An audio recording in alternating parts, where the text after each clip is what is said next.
Have you ever stopped to think about how a crisis way over on one side of the world can, weirdly, create a golden opportunity for someone on the other? Well, that's exactly what we're diving into today. How the growing tension in the Middle East is actually handing a surprising strategic advantage to South Africa. It sounds like a total paradox, right? How on earth can a crisis in a major global choke point be a good thing for a country thousands of miles away? The answer, as you'll see, pulls back the curtain on a huge shift in how global trade really works now. Okay, first things first, we need to talk about the location at the heart of this story, the Strait of Hormuz. This tiny strip of water is, without a doubt, one of the most critical energy routes on the entire planet. A massive chunk of the world's oil flows through here. So you better believe that when things get tense in this area, the global economy pretty much holds its breath. And in March of 2026, that's precisely what happened. Geopolitical signals got louder and the markets got incredibly nervous. But here's the really wild part. No formal restrictions were actually put in place. Not a single one. Just the idea of a risk, the perception of it, was enough to start changing how money and goods move around the globe. And that brings us to a really crucial point.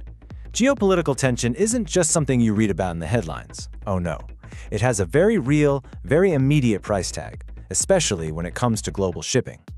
See, for the people who are actually operating and insuring these massive ships, risk is anything but abstract. They're now crunching the numbers on what the source material calls differentiated geopolitical risk exposure. In plain English, they're asking, hey, whose side are you on? And what kind of a target does that paint on your back? This is where you can literally see the financial hit.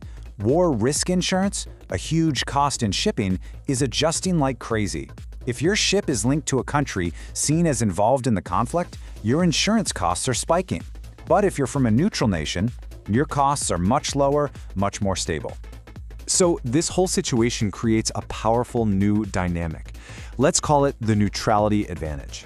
It's this idea that in a world that's getting more and more volatile, just staying out of the fight has become a huge economic asset. And here's exactly how that advantage plays out in the real world. For countries aligned with the conflict, their ships are under a microscope. They're facing more friction, more delays, and of course, those soaring insurance costs. But for neutral nations, it's the complete opposite. We're talking smoother sailing, stable costs, a clear, and I mean clear, competitive edge. And this is exactly where a country like South Africa steps onto the stage, because it has solid diplomatic and trade ties with all sorts of different global players. It's in the perfect spot to turn its neutral stance into a seriously powerful economic edge. I mean, just look at the direct benefits for any cargo that's connected to South Africa. Because the country isn't taking sides, its shipments just face less friction. They're way less likely to get held up or disrupted. This all leads to stable insurance rates, and maybe most importantly, it makes South Africa look like an incredibly reliable partner to do business with. And you know, this impact doesn't just stop at the ports. These advantages create these wonderful ripples that spread across the entire economy. We're talking more predictable energy imports, lower costs for businesses, a stronger competitive position, and a big boost in investor confidence. It's a win-win-win.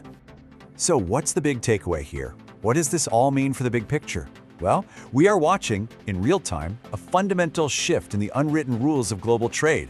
Politics and logistics, they are now one and the same. This quote from our source really says it all. Just let that sink in for a moment. A trade route isn't just about the fastest or cheapest way to get a box from point A to point B anymore. Nope. It's now a strategic geopolitical asset. Your country's flag and your foreign policy matter just as much as what's inside your shipping container.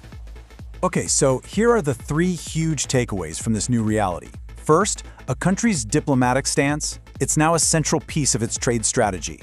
Second, shipping costs are splitting. We're getting a two-tiered system based on who you're friends with.